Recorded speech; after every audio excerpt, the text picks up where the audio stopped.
तो प्यारे, भगवान का नाम हमें भव सागर से पार ले जा सकता है।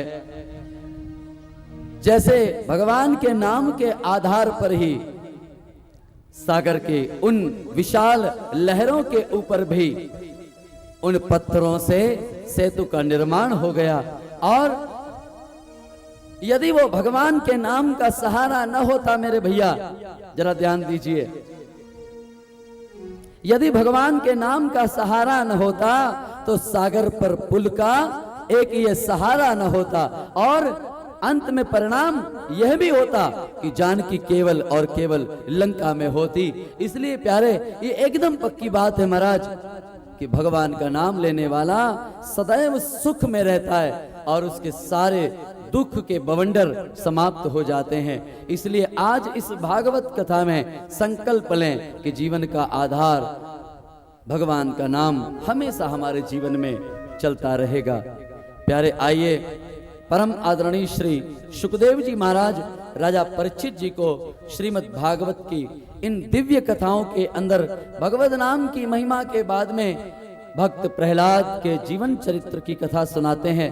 आइए हम सब भी बड़े भाव से उस कथा में आनंद लें।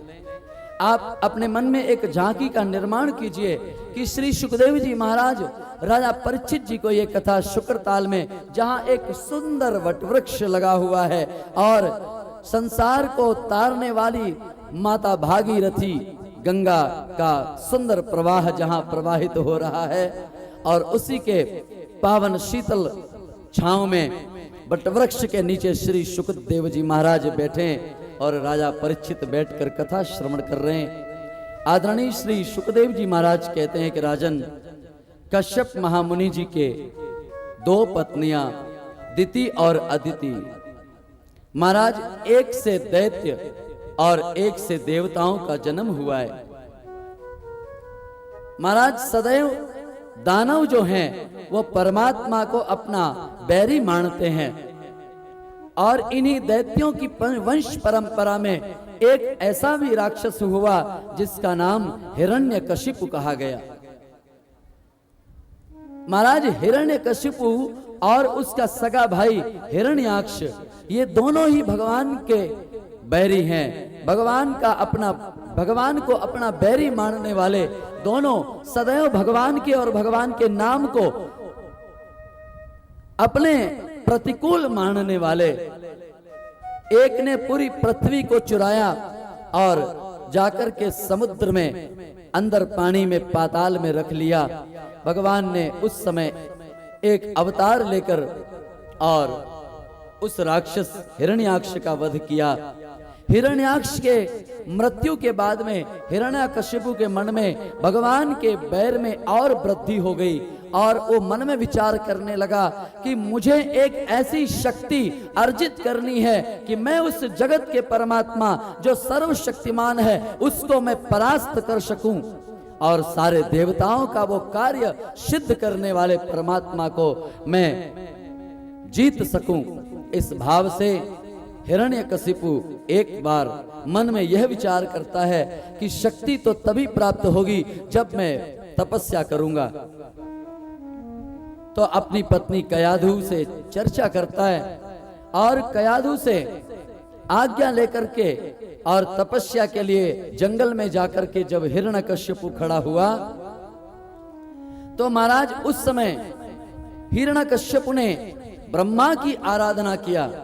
और ब्रह्मा की आराधना क्यों किया, जरा ध्यान दें। सारे दैत्य या तो भगवान शंकर की आराधना करते हैं और या फिर ब्रह्मा की आराधना करते हैं।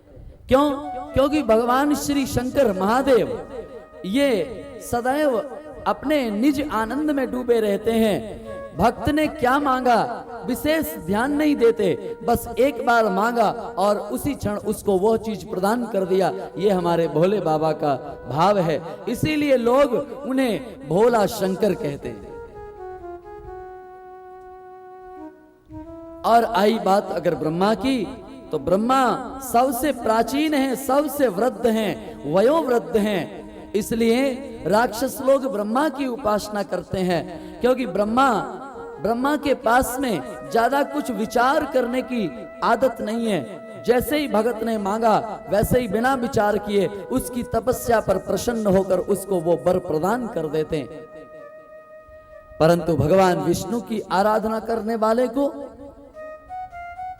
वरदान मांगने पर विष्णु तो विचार करते हैं।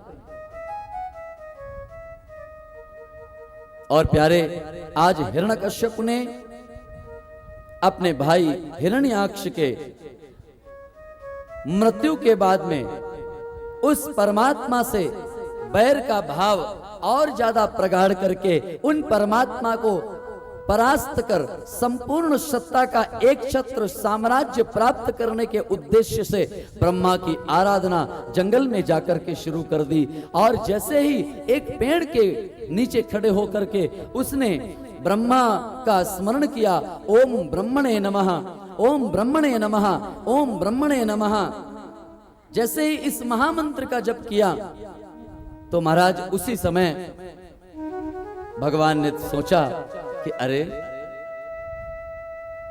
ये ब्रह्मा की उपासना करता है और यदि मैं इसके परिवार में जब तक भक्त का जन्म नहीं हो जाता और यदि इसे तपस्या का फल मिल जाएगा तो निस्संदेह ये संपूर्ण संपत्ति को एक क्षत्र साम्राज्य के रूप में अधिकार प्राप्त कर लेगा। इसलिए भगवान नारायण ने नारद जी को हिरण्यकश्यप के भवन में भेजा। और महाराज हिरण्यकश्यप के उस भवन में जहां मां कयाधु महाराज जंभ की बेटी वो अपने पति के परमेश्वर के स्मरण में बैठी हैं, और जिन मां के पास नारद मुनि ने जाकर के हालचाल लिया और नारद जी महाराज ने पूछा, मां आप मुझे इतना तो बताओ कि आपके पति इस समय कहां हैं? तो कयाधु मां कहती है, अरे देवर्षि नारद, वो तो कोई विशेष शक्ति प्राप्त करने के लिए तपस्या करने गए। अच्छा, वैसे तो मैंने सुना है कि सारी संपत्ति और सारी ताकत, सारा ऐश्वर्य उनके पास पहले से है, क्योंकि वो सार्वभौमिक राजा है। अब उसे क्या चाहिए? तो कयाधु मां ने कहा, नारद जी, किसी वस्तु की प्राप्ति कर लेना ये कोई बहुत बड़ी बात नहीं है। प्यारे, करोड़पति, अरबपति, खरबपति बन जाना ये कोई बहुत बड़ी बात नहीं है, लेकिन अरबपति खरबपति बनने के बाद उस पैसे को, उस पद को, उस प्रतिष्ठा को पचा लेना ये भगवान की कृपा से बहुत बड़ी बात होती है। बोलो राधे राधे। श्रीमान बनना कोई बहुत बड़ी बात नहीं है मेरे भाई।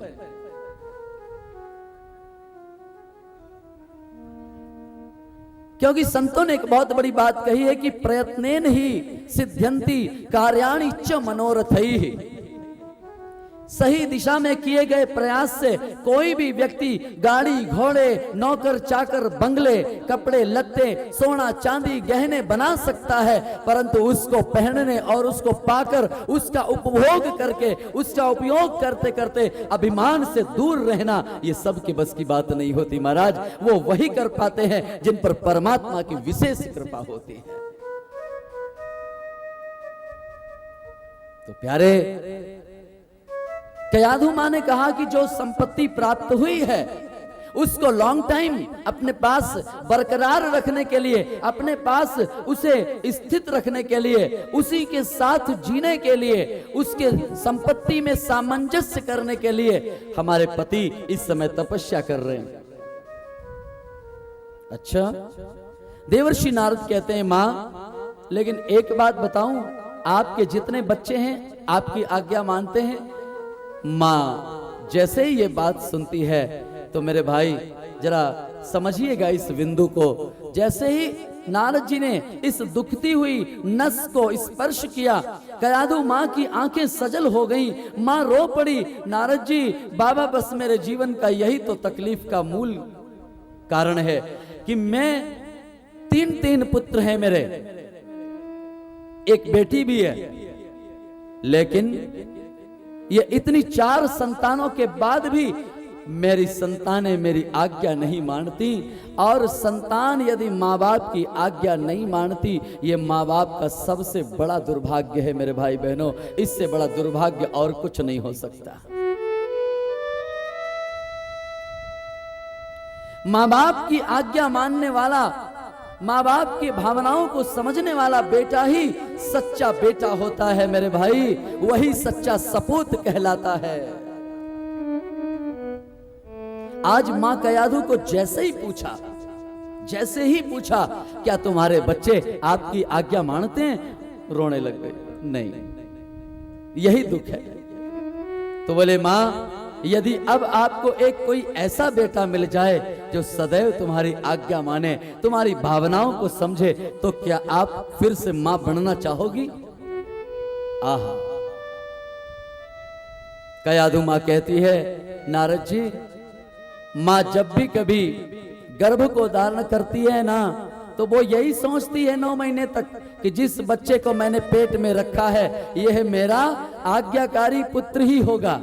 लेकिन अब जगत में आने के बाद उसकी बुद्धि कैसे बदल जाती है ये मुझे नहीं पता, लेकिन फिर भी यदि आज मेरे को आज्ञाकारी पुत्र प्राप्त होने की संभावना हो, तो ऐ नारद, मैं फिर से मां बनने की इच्छा रखती हूं। बोलो राधे राधे। इसका मतलब यह है कि महाराज, हर मां की कोख पवित्र तभी होती है जब उसका बेटा भगवान का भक्त और मां के आज्ञाओं का पालन करने वाला हो।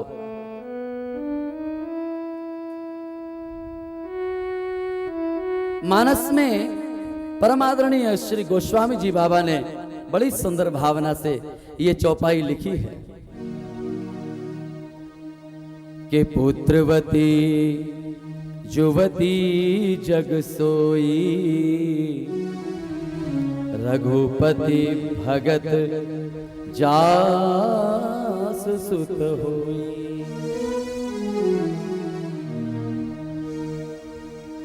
गोस्वामी तुलसी बाबा के इस चौपाई को प्रणाम करते हैं। और आज सौभाग्यवश हमारे बीच में स्वयं साक्षात नारायण का अंश स्वरूप श्री स्वामी जी महाराज पधार चुके हैं। आप सब इनके बारे में भली भांति जानते हैं। व्यासपीठ की मर्यादा के अनुसार महाराज श्री का अभिनंदन स्वागत।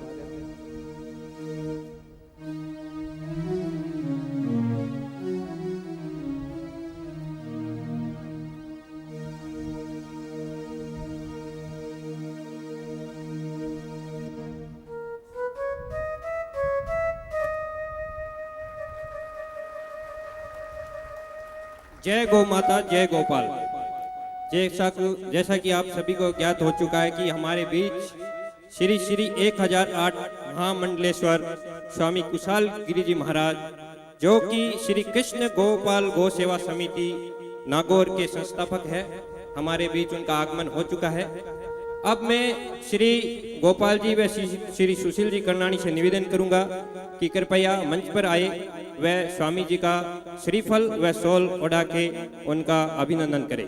श्री गोपाल जी व श्री सुशील जी कर्णाणी।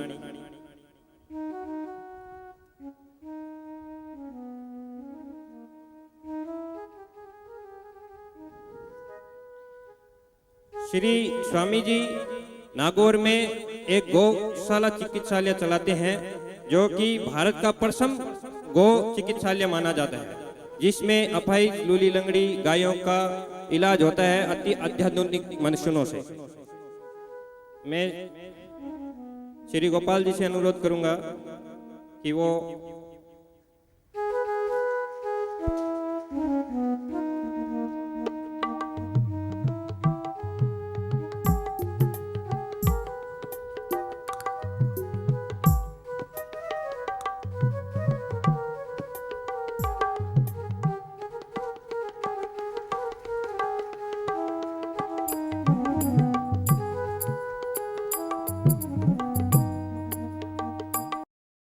श्री कृष्ण गोविंद हरे मुरारे, हे नाथ नारायण वासुदेव।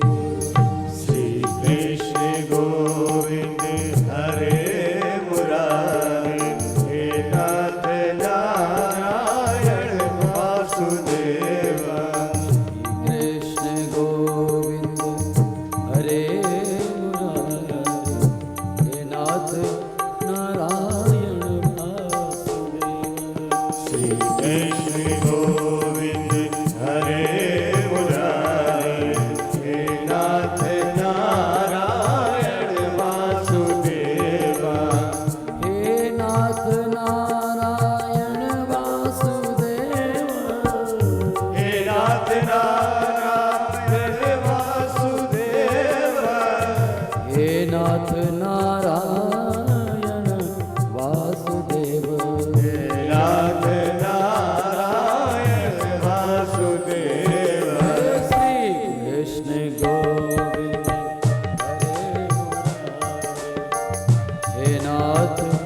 नारायण वासुदेव। श्री कृष्ण गोविंद हरे मुरारे, हे नाथ नारायण वासुदेव। हे नाथ नारायण वासुदेव। हे नाथ नारायण वासुदेव। हे नाथ नारायण वासुदेव।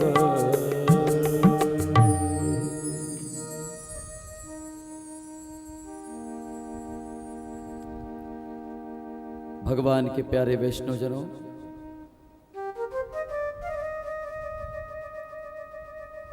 आज निस्संदेह हम आप सबका सौभाग्य है,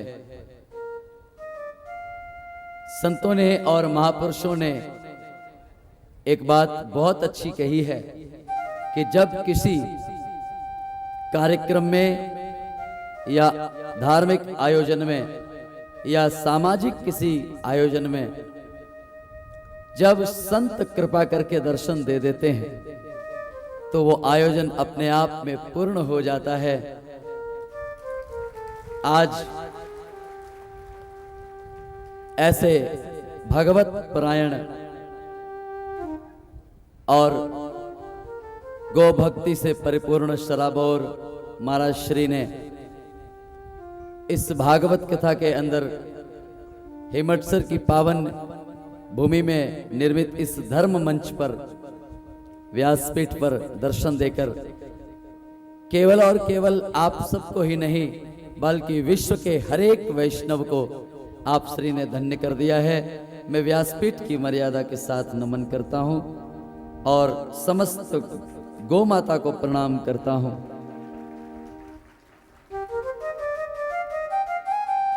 और आइए भगवान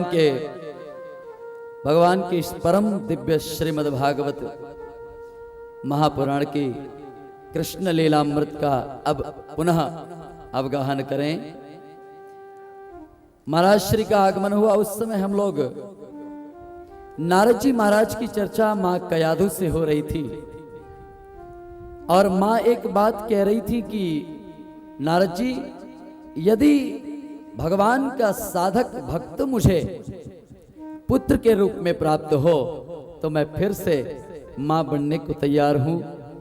तो उस समय नारद जी ने भगवान के नाम का महामंत्र मां कयाधु को उपदेश किया और उपदेश के पश्चात भगवान के परम धाम में वो नारद मुनि ने यात्रा कर दी और इधर भगवान ने माया को आज्ञा किया कि ऐ माया, ये मां एक साधक को जन्म तो तभी देगी जब इसका पति गृहस्थ धर्म में अनुरक्त होगा, इसलिए वो तपस्या से दूर होकर और इसे अब घर जाना चाहिए। तो महाराज जिस वृक्ष के नीचे हिरण्यकशिपु तपस्या कर रहा था, उसी वृक्ष की शाखा पर एक तोते को, माया के तोते को भेजा भगवान ने और उस तोते ने जाकर भगवान के उस प्यारे नाम का उच्चारण किया और उस प्यारे प्यारे नाम का उच्चारण सुनकर हिरण्यकश्यप ने अपने जीवन की अमंगलता का भाव समझकर, जबकि परमात्मा का नाम प्यारे मंगल भवन अमंगल हारी द्रवहु सो दशरथ अजिर विहारी, भगवान का नाम तो सारी अमंगलताओं को समाप्त कर जीवन में मंगलता का वातावरण निर्माण कर देता है। लेकिन हिरण्यकश्यप की मतिभ्रम के कारण और अभिमान के कारण उसको भगवान के नाम में अमंगलता का अनुभव हुआ और उसने अपनी तपस्या को विश्राम देकर और वापस अपने नगर में लौट कर आया। आज कयाधु ने अपने पति के चेहरे पर उसके चेहरे की कांति को क्षीण भाव में देखकर एक प्रश्न किया कि ऐ सार्वभौमिक राजा, आप तो बहुत ही शक्तिवान हैं, सारे देवता आपके नाम से भयभीत रहते हैं, आप किसी प्रकार से भयभीत लग रहे हैं, आपके भय का कारण बताइए। आप क्यों भयभीत हैं? क्या हुआ है? किसी ने आपका मान सम्मान कम कर दिया है? किसी ने आपसे युद्ध के लिए आपको उद्वेलित कर दिया है, या किसी ने आपको युद्ध में परास्त कर दिया है? बताइए महाराज, क्या हुआ आपको? कयाधु के इस प्रकार अनुनय विनय और प्रश्नों पर उसको गुस्सा आया और उसने क्रोध में आकर के कहा कि देवी कयाधु, आप कहती हो कि मुझे कोई परास्त कर देगा। अरे भला किसमें ऐसी शक्ति है जो मुझे परास्त कर दे? दुनिया के अंदर ऐसा कोई शक्तिमान नहीं जो मुझे परास्त कर दे। भूल जाइए, सारे देवता तो मेरे यहां मेरी सेवाओं में लगे रहते हैं। सारे देवता तो मेरे आज्ञा का पालन करते हैं। मैं इस संसार का सबसे शक्तिशाली राजा हूं और शक्तिशाली राजा था और शक्तिशाली राजा रहूंगा।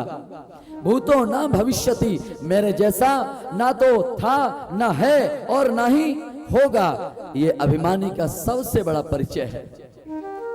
कोई भी अभिमानी केवल इतना समझ लेता है कि मेरे जैसा कोई नहीं, तो बस ये समझना कि उसके विनाश का वो प्रारंभ कर रहा है।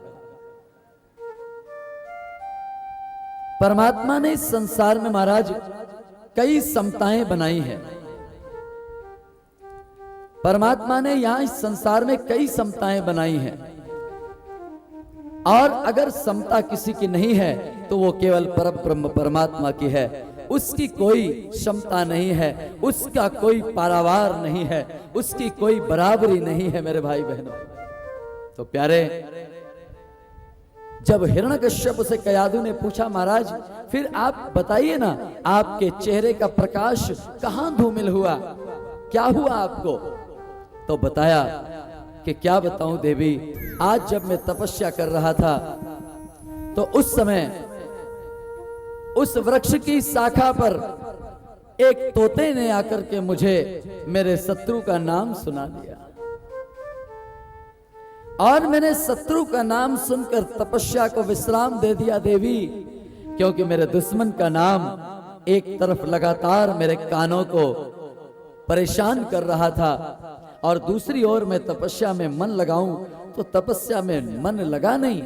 इस कारण मैंने तपस्या को छोड़ दिया। तो आज कयाधु कहती है कि आपके शत्रु, कभी तो महाराज आप कहते हो कि आपकी किसी से दुश्मनी नहीं है, आपसे बैर रखने वाला स्वतः आपके नाम से कंपित होकर के परास्त हो जाता है। फिर आप एक तरफ ये भी कहते हो कि मेरे शत्रु का नाम ले लिया। महाराज ये क्या दो अर्थों वाली बात करते हो? अरे महाराज जी, आपका शत्रु कौन है? तो बताया कि जगत का नियंता कहलाने वाला वो झूठा, वो अपने आप को परब्रह्म मानने वाला वो श्री कृष्ण, वो राम मेरा शत्रु है देवी। आप जानती हैं क्या, आज कयाधु ने जीवन में पहली बार अपने पति के मुख से भगवान का नाम निकलते सुना है।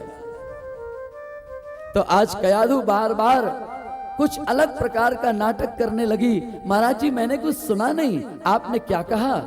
बोले वो कृष्ण मेरा दुश्मन है, वो राम मेरा दुश्मन है। बोले फिर भी मुझे सुनाई नहीं दिया। बोले वो राम मेरा दुश्मन है, अब सुनाई दिया? बोले वो राम आपका दुश्मन है? बोले हाँ, राम मेरा दुश्मन है, राम मेरा दुश्मन है, राम मेरा शत्रु है। महाराज अनेकों बार बैर के साथ ही सही, शत्रुता के प्रवाह में ही सही, परंतु भगवान का वो प्यारा नाम अपने पति के मुखारविंद से देवी कयाधु ने बड़े ही चालाकी से कई बार उच्चारण करवा दिया महाराज जी। और शास्त्रों में वर्णित है कि राम का नाम प्यारे चाहे आलस्य में लिया जाए, चाहे बैर से लिया जाए, चाहे शत्रुतावश लिया जाए, परमात्मा का नाम तो बीज के तरीके से है। चाहे जिस प्रकार कोई किसान भाई खेत में बीज रोपते समय ये नहीं ध्यान देता कि ये बीज सीधा गिर रहा है या बीज उल्टा गिर रहा है। बीज मेरे भाई बहनों चाहे उल्टा गिरे चाहे सीधा गिरे, लेकिन पौधा हमेशा सीधा आता है। बोलो राधे राधे।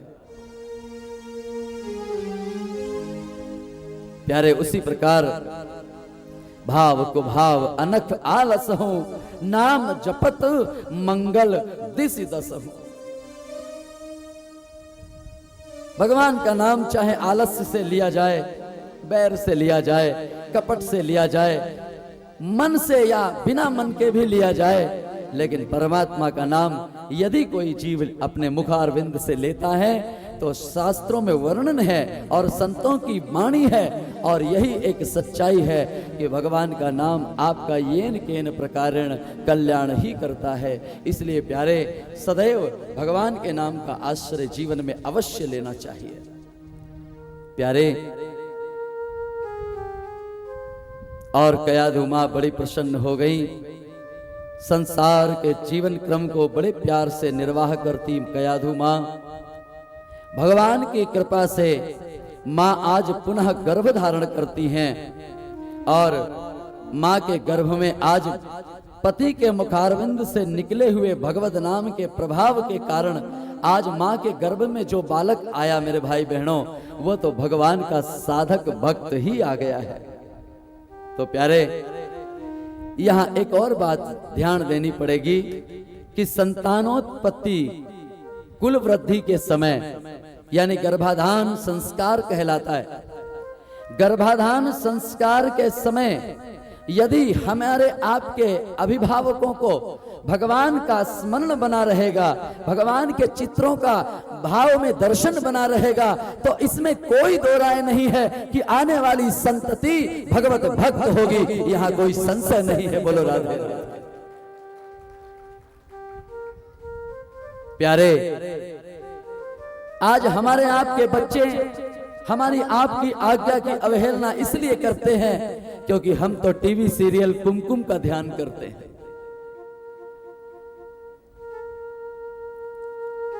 हम लोग तो टीवी सीरियल्स का ध्यान करने लग जाते हैं और गर्भाधान संस्कार की मौलिक सिद्धांतों को हम भूल जाते हैं।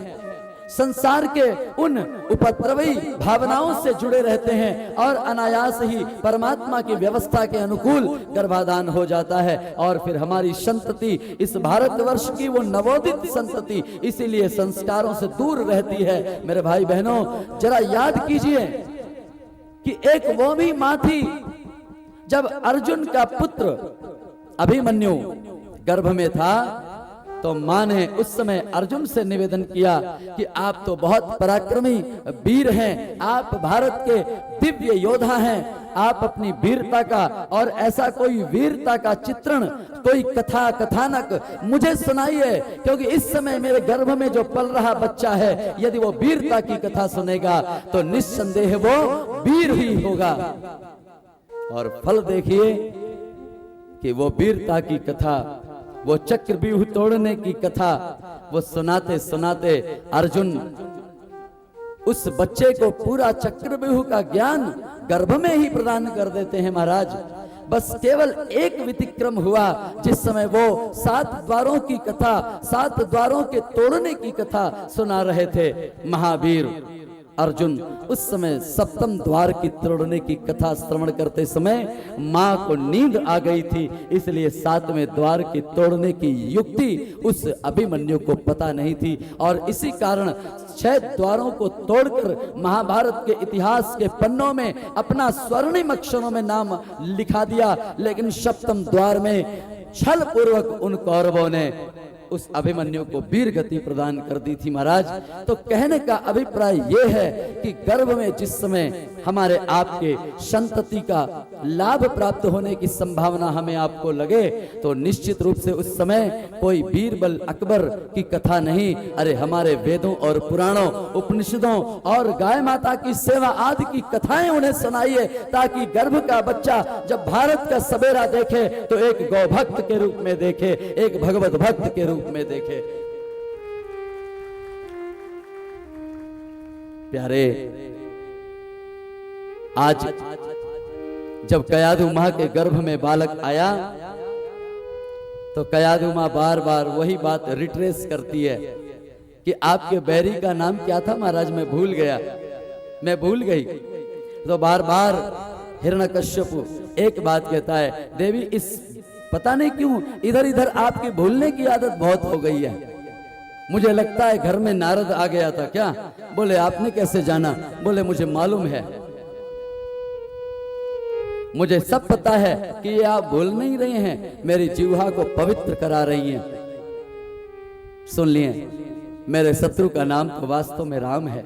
महाराज, उस राम नाम के प्रभाव से, उस कृष्ण नाम के प्रभाव से मां कयाधु ने उस बच्चे को 9 मास के पश्चात जब जन्म दिया मेरे भाई बहनों, तो कोई साधारण बालक नहीं बल्कि साक्षात भगवान के भक्त श्री प्रहलाद जी महाराज का प्राकट्य हुआ है। बोलिए श्री प्रहलाद जी महाराज की जय। प्रहलाद जी महाराज जी का जन्म हुआ और इस अवतार के समय शास्त्रों में वर्णन किया गया। परम आदरणीय श्री सुखदेव जी कहते हैं कि राजन, आकाश से फूलों की वर्षा हुई और आकाश से पुष्पों की स्वयं वर्षा हुई और देवलोक में रखे हुए नगाड़े स्वयं बजने लगे और सारे देवताओं ने फूलों की वर्षा करके इस भगवान के भक्त की जय जयकार किया था। तो महाराज, आज मां को दूसरी बार जीवन में आनंद का अनुभव हुआ। दूसरी बार आज मां कयाधु आह्लादित हुई है, इसलिए इस बालक का नाम पंडितों ने प्रहलाद रखा। पहली बार कब आनंदित हुई थी? जब पति ने परमात्मा का नाम लिया था। और दूसरी बार आनंदित कब हुई?